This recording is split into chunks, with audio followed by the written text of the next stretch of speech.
Hello everybody, Dr. Katka here. The wind has not been favorable to our sunset music, so let's see if you can hear me okay. Give me thumbs up. If you can't, let me know, I'll move. I'm in a little tiny cave here and we have the sun over there, but again, if the wind is too much, I'll scooch a little bit this way. So today is our medical Monday and we are in for a treat, the digestive tract. Yay! Before we start though, I have finally, it's here, an announcement about our community. We are starting the 10th on the sun total or annular total eclipse. So on the 10th at 10 o'clock, we have our first welcome monthly call. And then after that, on the 11th, ta-da, we're starting our 33-day immersion circle. Oh my gosh, this is a hummingbird. Oh, I don't want to move, but that's a good sign, you guys. Hummingbird is my totem. That's my animal totem, I was told. So this is a good sign. You know, it has been a long time in the making. It has been my dream come true, and I just want for us to have the best possible opportunity to really reach the potential of, it's beyond health, it's a total well-being. So I know, I wish I could have shown you, but it's like, that's a sign. So we're starting on the 10th on the eclipse. Stay tuned for the link, is coming soon. I'm so excited.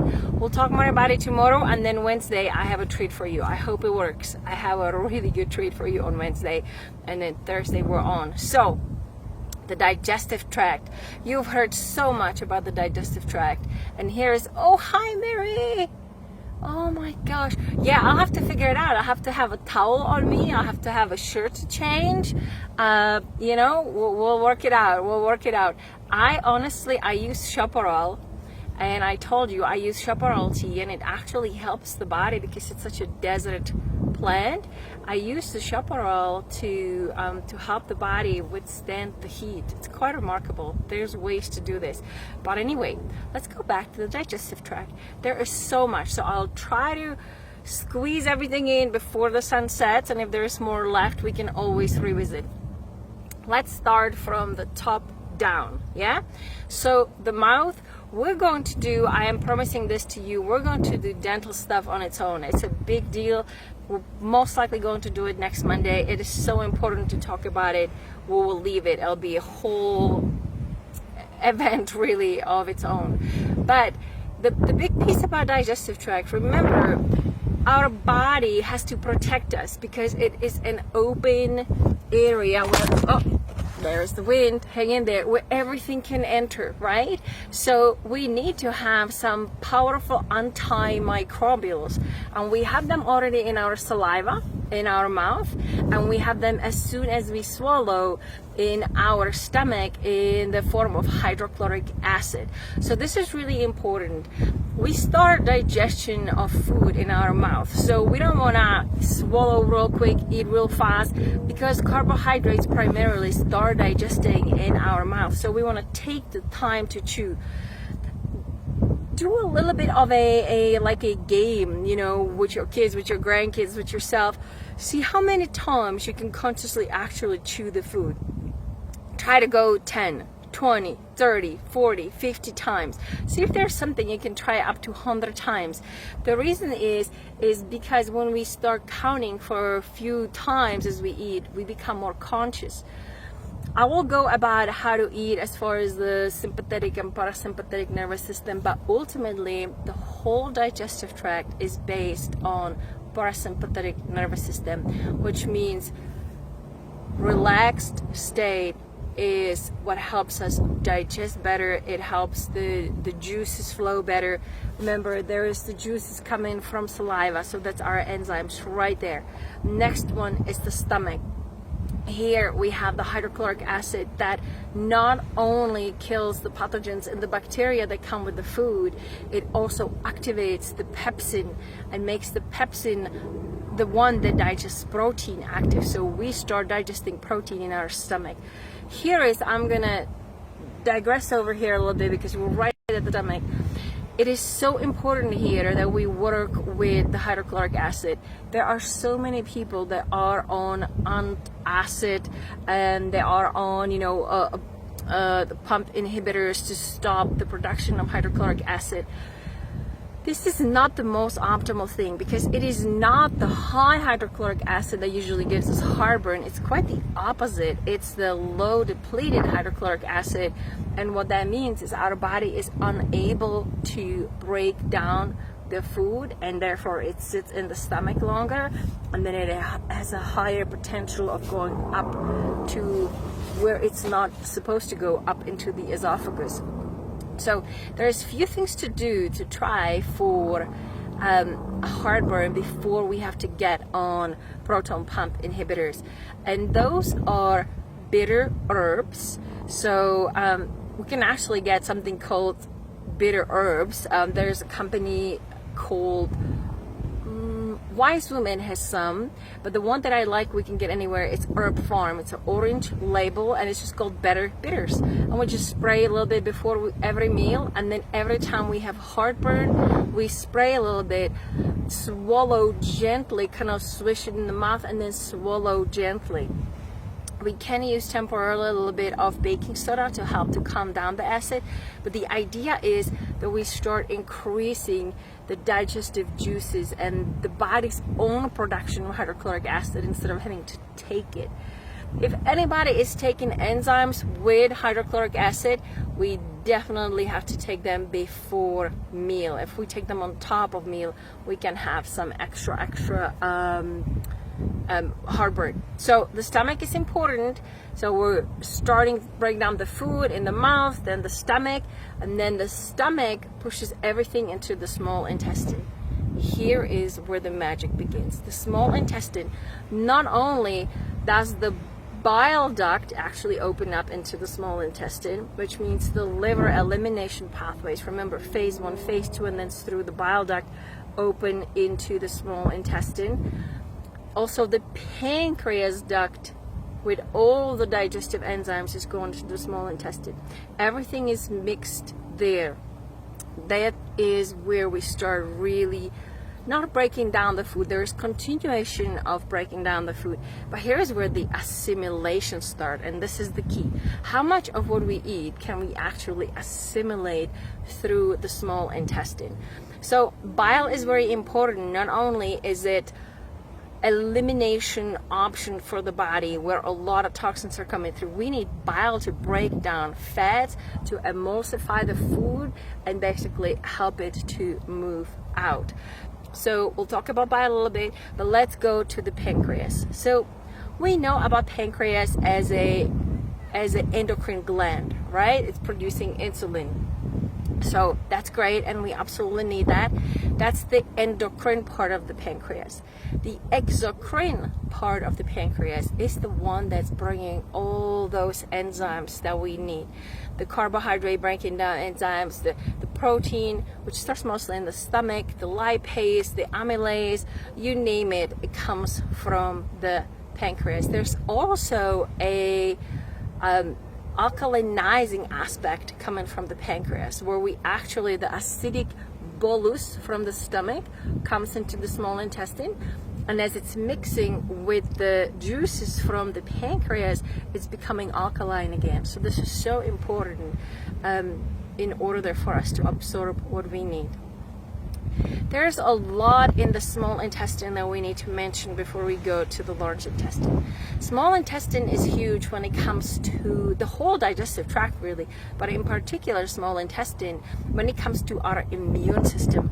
We need healthy small intestine to have a healthy immune system. Sounds kind of, why would I need to have that? Why? Well, it's quite important because so much of our lymphatic system is helping us in the small intestine, and here's how. All the lymphocytes are lining the walls of the gut, really, because we need to be protected against the pathogens from the outside.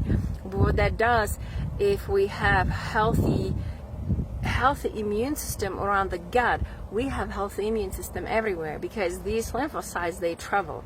So how that translates is, if we're eating foods that we're sensitive to, that we're allergic to, we're actually potentially creating a systemic allergies, systemic inflammatory response. So, people always wonder, oh, I have hay fever and I have itchy eyes, and I tell them, let's heal your digestive tract and let's, work on that. And like, why would I want to do that? The idea is that a lot of allergies come from overreactive and inflamed GI, digestive tract, and also from adrenal deficiency. So if we work on both, we can heal a lot of allergies. So here is where something comes in play that is called the microbiome. You must have heard of the microbiome. Microbiome is bacteria in our digestive tract that is a combination of the bacteria that we have been passed on by our mother. So yay, thank you, Mom, for our microbiome, and the one that we have adopted as as we grow children, young adults, and adults.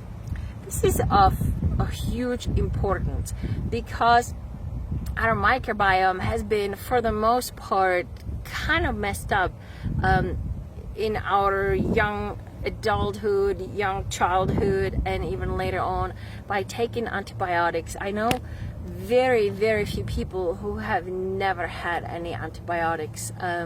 Actually, I can count them. Actually, it's 3. Which is sad, because for the most part, when we were kids, when we were given antibiotics, we were never given probiotics. So if we have to have antibiotics, we have to take high dose probiotic, 50 billion every day in between the antibiotic, and then for at least 2 or 3 months after. So that helps somewhat. Also, our microbiome has been truly affected by the foods we eat. Think about meat these days. Meat is filled with not only toxins but antibiotics, and so are our dairy products. At this point, unfortunately, our water is filled with antibiotics because it's all being flushed and moved in there, and the filters don't actually clean that. So we have so many medications in our drinking water today. That's why I always urge us, can we get a water, even 1 liter a day of like the Mountain Valley spring water or any other spring water that is coming directly from the spring and is filtered through the earth. Because we are exposed to so many antibiotics, wantingly or unwantingly, that taking probiotic on a daily basis is almost a must today. So if I have anything to send you home with as a message from today, our microbiome is severely stressed, is the word I'm going to use. So probiotics are great. We want to find some basics ones at high doses, and we want to change them. So we do a couple months we do one, another couple months we do another one, then we take a break, or we eat lots of fermented foods and drink kombucha and kimchi and you name it. So we do that. Yogurt, I have a lot of people tell me I eat yogurt every day to get probiotics. Not the best thing. First of all, we're getting on the antibiotics from the dairy there, right? We're getting the inflammatory dairy, and then we are getting so little tiny amount of probiotics it doesn't even count.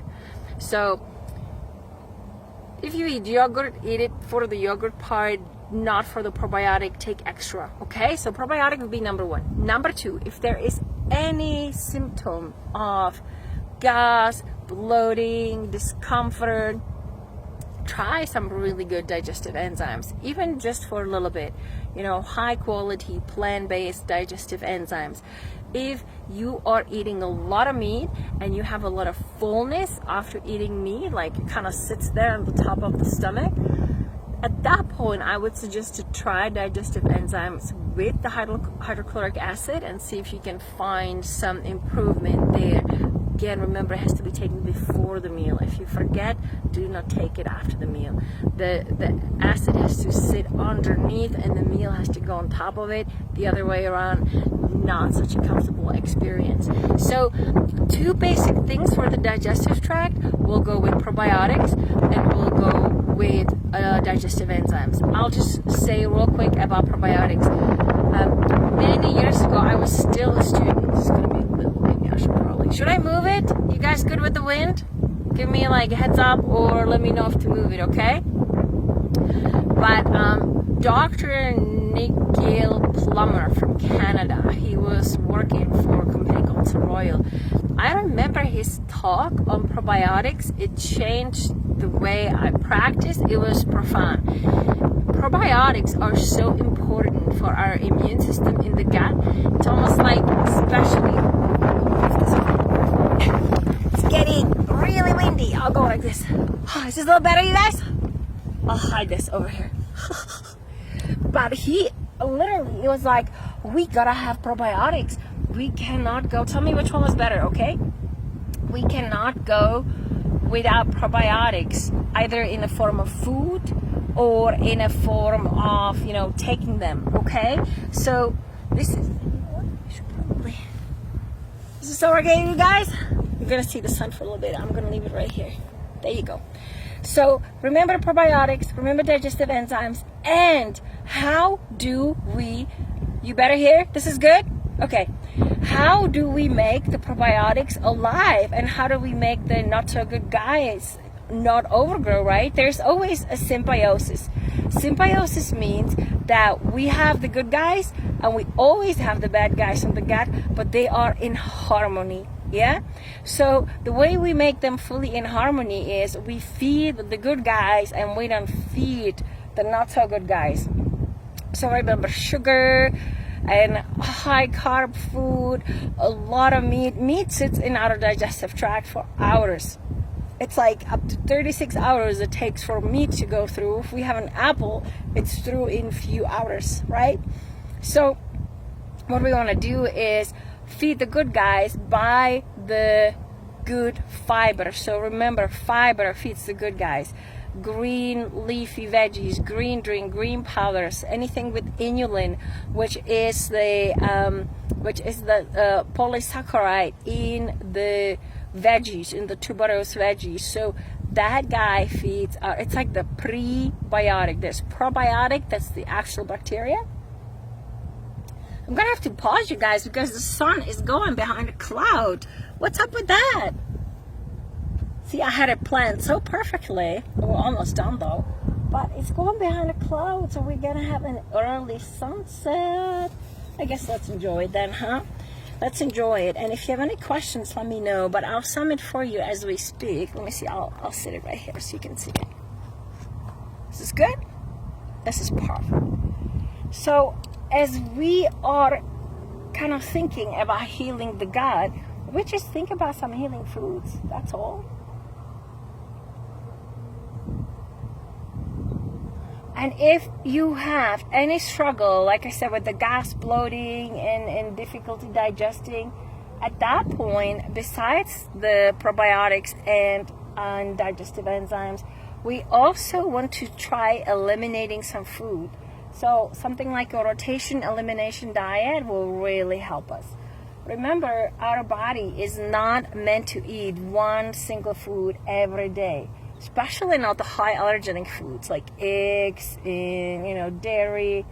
Oh, it's going to be nice because it's going to be double sunset. Can you see that? It's going behind the cloud and then it's going to come on.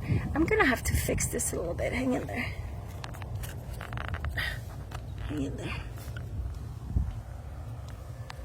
And I'm going to move this mic.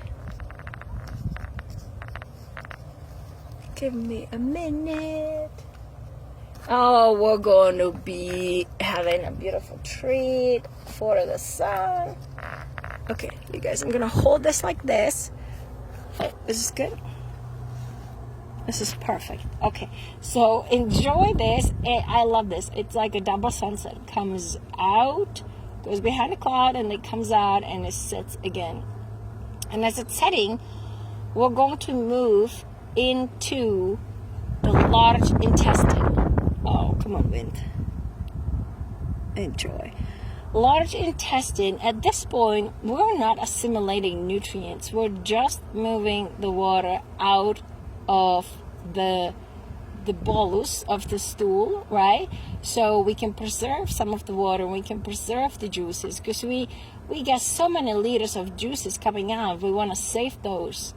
So we are reabsorbing the bile at this point, we are reabsorbing the water, and we are just moving the basically the toxins, the bulk, and a lot of, here's where we need the fiber, right? Because we want the toxins to be bound to the fiber, and we want the bacteria to be moved out as well. So bowel movements are part of elimination. They're part of actually an overall health. Remember, I told you the body is only as healthy as its ability to eliminate toxins, which number one happens through the liver, gallbladder, bile duct into the small and large intestine and out with the stool. So if there are three things we're going to go home with after today, and if you have any questions, post them. I'll come back to them. Can you see this? Oh, this is pretty good. I think I'm shaking it as I talk and as I breathe, but at least it's a little hidden. But the idea is we need to bind toxins, and I have talked about this many times, and it is so forgotten. You know, if every physician, if at every visit, whether it's heart doctor, brain doctor, eye doctor, if we were told we need some toxin binders in our world, we would be so much healthier. So just remember, toxin binder. You can take a powdered fiber. Yes, at this point we want to eat a lot of veggies, but we want to add some additional powerful toxin binders. Remember, I love the activated charcoal because it has the potential to increase our longevity. Something as simple as 4 to 6 at night, high quality activated charcoal. We can add some other fibers. We can add diatomaceous earth. We can get bamboo powder, or my goodness, psyllium. Some people don't like psyllium because it gives them gas, but psyllium is good for some. And the other one that we can add is flaxseed. Even though it's more of a soluble fiber, it still gives us some goodies. So I like to mix and match, because we can't go wrong today with binders. So it's three things so far for the digestive tract: enzymes, probiotics, and binders. If I had a choice as number one, it would be binders, because the other guys we can use through food, right? We can get the probiotics through food. We can also increase the digestive enzymes by eating bitter herbs, or something like lemon water in the morning, or a little apple cider vinegar in the morning, first thing in the morning, which jump starts our digestive tract. And then the last thing that I'll leave us with is twofold. And as the sun is setting, thank you, sun. Thank you, sun. Thank you for a powerful day. My goodness. It was cloudy all day again. And then look at that. The sky is, completely cloudless. Okay, so I'll finish here. Mary, you were asking me how am I going to do it in the summer. I'll be like dripping all over. That's what's gonna happen, but I'll be okay. So I'm gonna move the mic here, hang on, so it's hidden. But to leave you with two things here, okay? This is very important. I always ask my patients, especially if there's any digestive difficulty, where you breastfed, right? There's time, it's not so much today because our young moms are encouraged to breastfeed, but back then, like my mom was told by a nurse, you don't have to give her breast milk, you can just give her a regular milk, not even a it was this notion of breast milk was a luxury, so we're given formulas or milk, or you name it, right? So what that does, so number one, if we're going through the birth canal, our digestive tract is gets this beautiful coating of the flora from the vaginal canal, right? Which is very important. It's like that's the first microbiome. It brings in the good guys and it brings in both, so it creates this powerful, strong start of an immune system. If we are born through C-section, we kind of miss that a little bit. So that's one thing to consider, how was I born? And then the other thing is, was I breastfed? Meaning, did I get the colostrum, at least the colostrum, right? If not all the other nutrients. But did I get the colostrum early on through the first 3 weeks, at least 3 to 6 weeks? But my goodness, if I did, great. I have the protection of the IgA. If I didn't, then I'm going to have to remember my digestive tract is a little bit weakened. And if I have high allergies, if I have digestive issues, then maybe I'm going to start with something like a powerful oral colostrum to really wake up again, talk to your naturopath or, do some research. But that may be something really important that oftentimes gets forgotten these days. A powerful colostrum, it's like I have seen some magic with that. Even when we have people with colitis and ulcerative colitis and Crohn's disease, we have to go back to the basics. How do we heal the inflammation of the gut?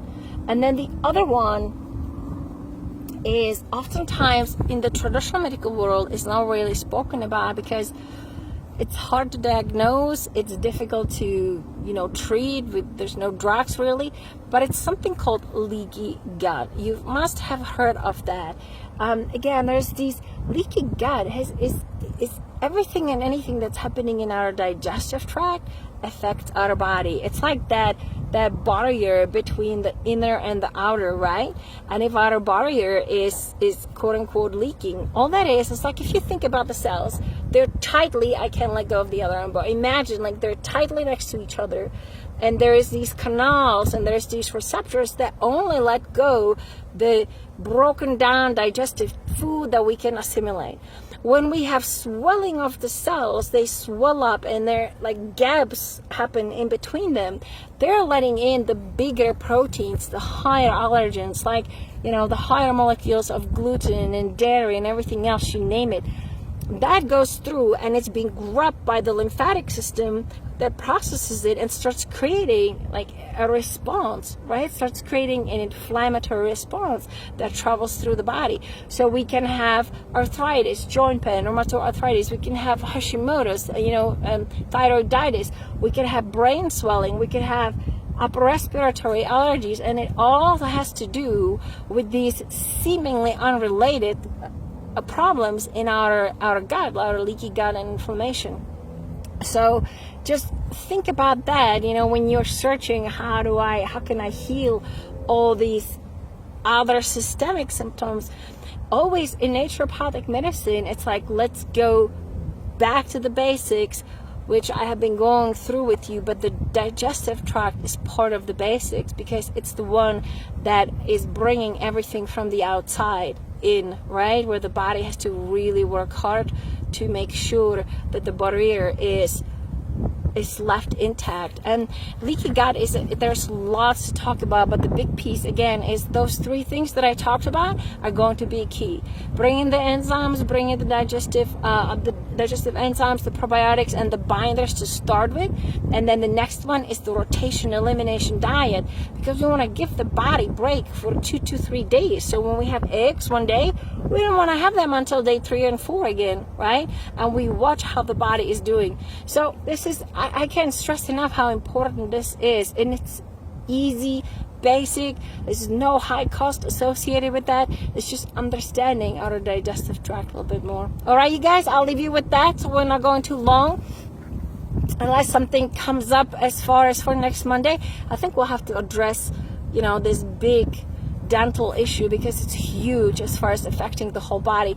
Thank you for thanks Darcy, it's good to see you. Yeah, it's always back to the basics and then we can build on top of it, right? Okay, sounds good. I hope you join me for our community. We're going to actually have, it's going to be awesome because you can't go wrong because there's going to be lots of free stuff to begin with, and Anyway, I'll tell you all about it tomorrow. I'll post some links for you, and I can wait to see you tomorrow or in our community. Big hug, guys. Take care. Thank you so much. Bye. Oh, and I'll leave you with the sun. Once it's gone, but it was lovely. We had a double sunset, so that was nice. Bye, guys.